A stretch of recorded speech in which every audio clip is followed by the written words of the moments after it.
Hey everyone, Newman here with 910 Airgun Tuning and Repairs and Cape Fear Air Guns.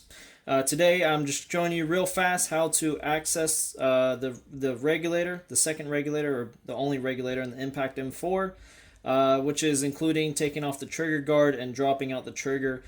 Dropping out the trigger of the Impact M4 is a little bit different than previous Impacts, thus the video. Okay, so to get started, we'll need a 2mm hex and a 2.5mm hex, as well as a pair of either needle nose pliers, hemostats, whatever, just something to grab a little cylindrical pin.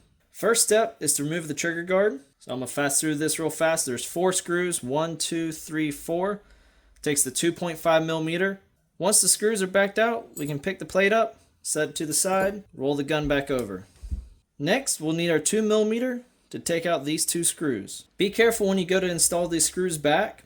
They don't torque them down very much. The plate is very fragile, so they just barely finger tight. Anyways, we have it removed now, so we can just pick them all up as one. I normally put my thumbs over the screws and tilt it back to where I can grab it and pinch it up like that, because it's just a really thin plate of aluminum. Next, we'll need the pliers or hemostats, whatever you're using. And on previous Impacts, it was this pin right here is how you drop the trigger, but it's not that one anymore.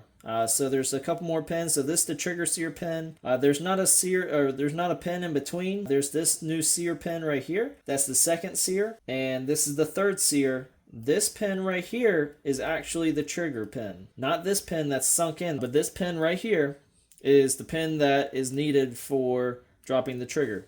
Try to do this to where you can see it on the camera, and it is spraying a little bit, so I'm just going to keep my finger there. Pick that up, set it to the side, and there's your trigger. After we set the trigger down, now we have access to the regulator. To reinstall the trigger, you're going to put it back in there like this, and then line up that pinhole. So there's the pinhole right there, and there's the pinhole right there. You're going to line those up. There's no spring to worry about now, and there you go. It's that easy. Next, we take our plate with our 2 screws. We're going to set it right back down, our 2mm. And to show, just finger tight.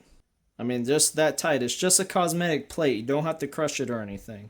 And now we're going to put the trigger guard back on. So you have your 4 screws lined back up. You got 2.5. Don't put these in more than about 16 inch-pounds at most. I typically like to stay around 12 to 14 inch-pounds. Once those screws are back tightened, you're back to how it was. Thanks for watching. If you have any questions, leave them in the comments section below or shoot me an email. As always, happy shooting.